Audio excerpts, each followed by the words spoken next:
Hello दोस्तों, कैसे हैं सभी लोग। दोस्तों कैसी चल रही है डीएड सीआईडी एग्जाम की तैयारी। दोस्तों जैसे कि दोस्तों हमारा कल एक पेपर हो चुका है, एक पेपर आज भी है। बाकी अगर हम कल के पेपर के लिए बात करें, पेपर 9 के लिए कौन सा सबसे ज्यादा मोस्ट इंपोर्टेंट टॉपिक हो सकता है, तो दोस्तों टॉपिक है हमारा पेपर 9 से पेपर 9 से, और टॉपिक है हमारा इवैल्यूएटिंग करिकुलर आउटकम्स, यानी कि पाठ्यचर्या परिणामों का मूल्यांकन। ठीक है, इसमें हम देखेंगे किस तरीके से हम अपने पाठ्यक्रम का मूल्यांकन करेंगे या कैसे करना चाहिए। ठीक है दोस्तों, तो ये टॉपिक इसलिए कराया जा रहा है लास्ट टाइम पर, क्योंकि हो सकता है 5 नंबर में आपसे पूछ लिया जाए। ठीक है, या फिर ये हो सकता है कि आपको 10 नंबर में इसे डिटेल में करना पड़े, इसलिए बहुत ही ज्यादा मोस्ट इंपोर्टेंट है ये आपके एग्जाम के लिए। ठीक है, तो दोस्तों पाठ्यचर्या परिणामों का मूल्यांकन। अब मूल्यांकन क्या है, सभी जानते हैं। मूल्यांकन एक ऐसी प्रक्रिया है जिसमें हम किसी बच्चे के शिक्षा प्रक्रिया को जांचते हैं, प्रगति तक पहुंचते हैं, उसकी अधिगम शैली को पहचानते हैं, उसने क्या सीखा, कैसे सीखा, किस तरह सीखा, और क्या नहीं सीखा तो क्यों नहीं सीखा। ठीक है, ये सारी चीजें जानते हैं। पाठ्यचर्या क्या है, एक पाठ्यक्रम है जिसके अनुसार हम क्या है कोई भी शिक्षा प्रशिक्षण देते हैं। ठीक है, अब परिणाम का मतलब क्या है दोस्तों, परिणाम का ये आएगा कि हमने पाठ्यक्रम में जिन कार्यों को सिखाया है, किसी बच्चे को जिस कार्य को सिखाया है, कराया है, या जिसके लिए हम कराएंगे, ठीक है, उस पाठ्यक्रम का मूल्यांकन, उसका परिणाम क्या होना चाहिए या कैसे हम करेंगे, उसके पाठ्यचर्या मूल्यांकन के परिणाम तक कैसे पहुंचेंगे। ठीक है, तो उसके मूल्यांकन के परिणाम तक कैसे पहुंचेंगे, तो दोस्तों मूल्यांकन जो पाठ्यचर्या परिणामों के मूल्यांकन की कुछ तकनीकें हैं जिनके उपयोग के द्वारा हम क्या करेंगे, पाठ्यचर्या परिणामों का मूल्यांकन कर पाएंगे। ठीक है, तो दोस्तों देखिए पाठ्यचर्या परिणाम मूल्यांकन क्या है। एक दिव्यांग बच्चे के लिए शिक्षा प्रक्रिया में मूल्यांकन एक आवश्यक प्रारंभिक कदम है। यानी कि क्या है, किसी भी दिव्यांग बच्चे के लिए कह रहे हैं कि शिक्षा प्रक्रिया से पहले अगर हम देखें तो प्रारंभिक आवश्यक एक ये कदम है जिसमें हम बच्चे की योग्यता, क्षमता, आवश्यकता, अक्षमता सभी जांचते हैं। ठीक है, फिर कह रहे हैं अगर बच्चा पहली बार शिक्षा और संबंधित सेवाएं प्राप्त कर रहा हो, तो शिक्षा और संबंधित से मतलब है विशेष शिक्षा हो या समावेशी शिक्षा हो या सामान्य विद्यालय में सामान्य शिक्षा लेना चाह रहा हो। अन्य संबंधित सेवाओं से मतलब हो गया जब बात आ रही है विशेष आवश्यकता वाले बच्चों की, तो उसे शिक्षा के साथ साथ चिकित्सीय समस्याएं होंगी। ठीक है, उनकी चिकित्सीय आवश्यकताएं होंगी उसकी। ठीक है, जैसे मेडिकल कोई इश्यूज है तो उसके लिए मेडिकल की फैसिलिटी होनी चाहिए। अगर फिजिकल डिसऑर्डर है तो उसे फिजियोथेरेपी का नीड होगा।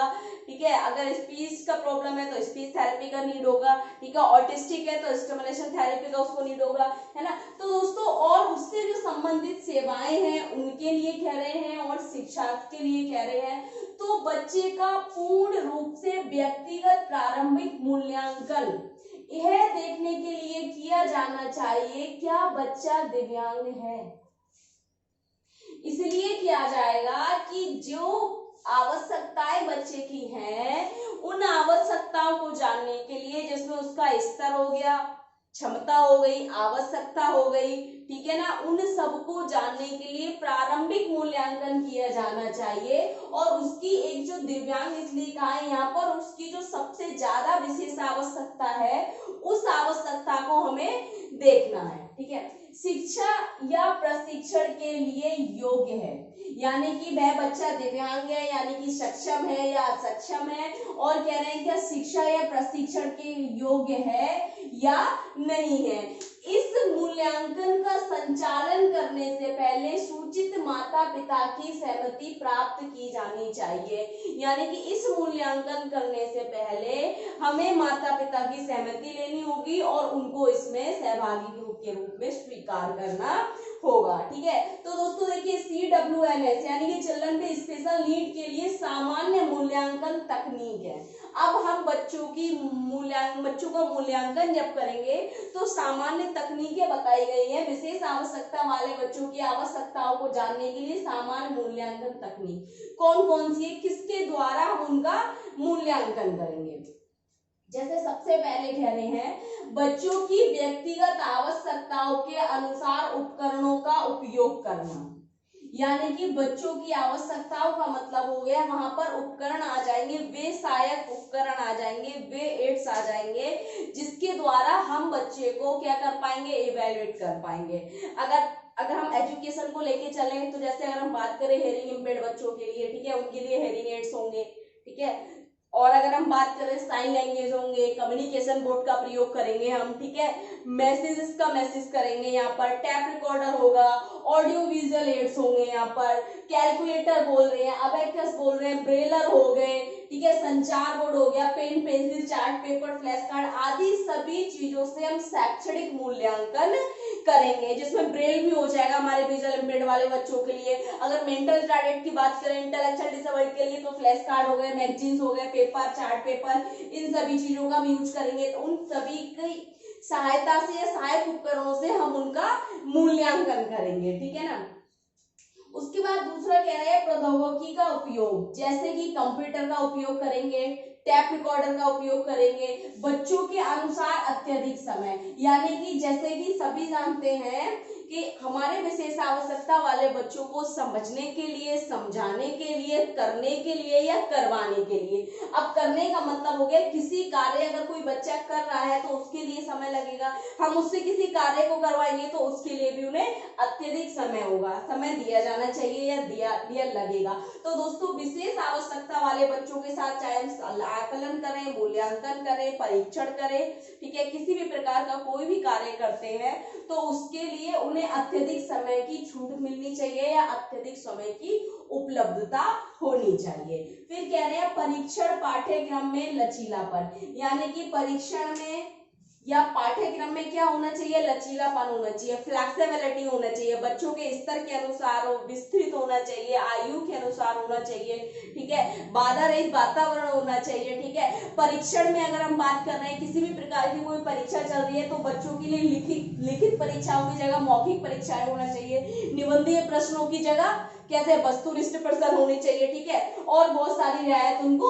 मिलनी चाहिए, ठीक है। फिर कह रहे हैं मूल्यांकन प्रक्रियाओं में भाषा अधिग्रहण में कठिनाई वाले बच्चों के लिए निबंध प्रश्नों की बजाय वस्तुनिष्ठ प्रकार के प्रश्नों को शामिल करना चाहिए, ठीक है। जब हम किसी बच्चे का मूल्यांकन कर रहे हैं, उससे कोई प्रश्न कर रहे हैं तो कोशिश ये करें कि जब बच्चा समझाने में कठिनाई महसूस कर रहा है या नहीं समझा पा रहा है, बोलने में उसको दिक्कत हो रही है, समस्या हो रही है, तो उससे हम क्या करेंगे, वस्तुनिष्ठ प्रश्न करेंगे, ठीक है, जिससे वो इजीली अपनी बात को समझा पाएगा और हम भी समझ पाएंगे और मूल्यांकन भी अच्छा होगा।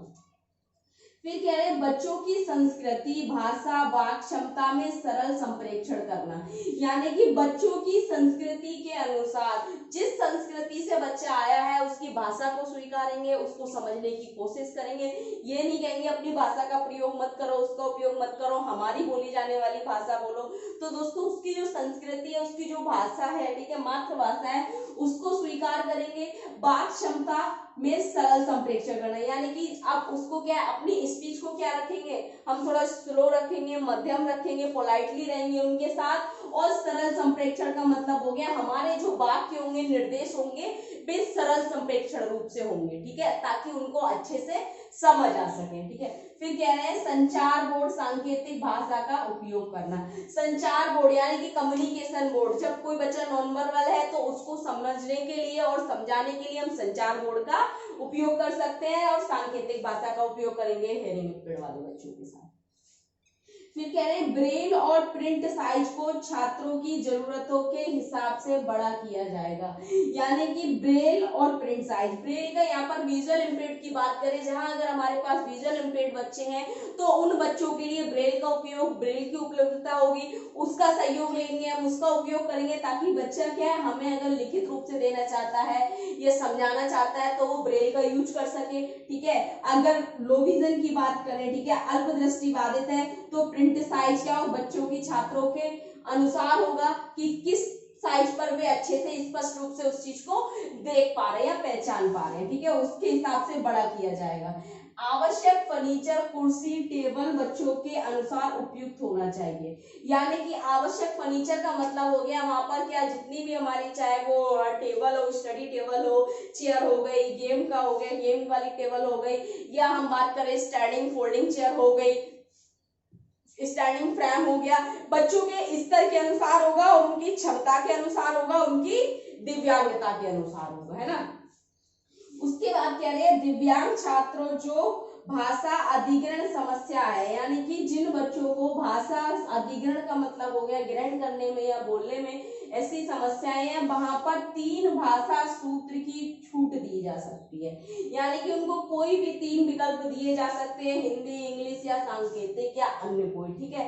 एक विकल्प के रूप में सांकेतिक भाषा भी प्रदान की जानी चाहिए, यानी कि 2 विकल्प, चाहे वो हिंदी हो गई, इंग्लिश हो गई, और एक भाषा सांकेतिक होनी चाहिए, चाहे वो हिंदी में हो चाहे इंग्लिश में हो, ताकि बच्चे अपने हर चीज को अच्छे से स्पष्ट रूप से समझा सकें या समझ पाए दोस्तों। तो इन्हीं तकनीकों के माध्यम से हम क्या करेंगे, पाठ्यचर्या परिणामों का मूल्यांकन करेंगे। जो पाठ्यक्रम हमने बच्चों को बनाया था पूर्व प्राथमिक स्तर पर या माध्यमिक स्तर पर हमने जो पाठ्यक्रम तैयार किया था, उस पाठ्यक्रम में जिन कौशलों को सिखाया था, उन कौशलों को सिखाने के पश्चात हमने क्या करना है, उनका इवैल्यूएशन करना है।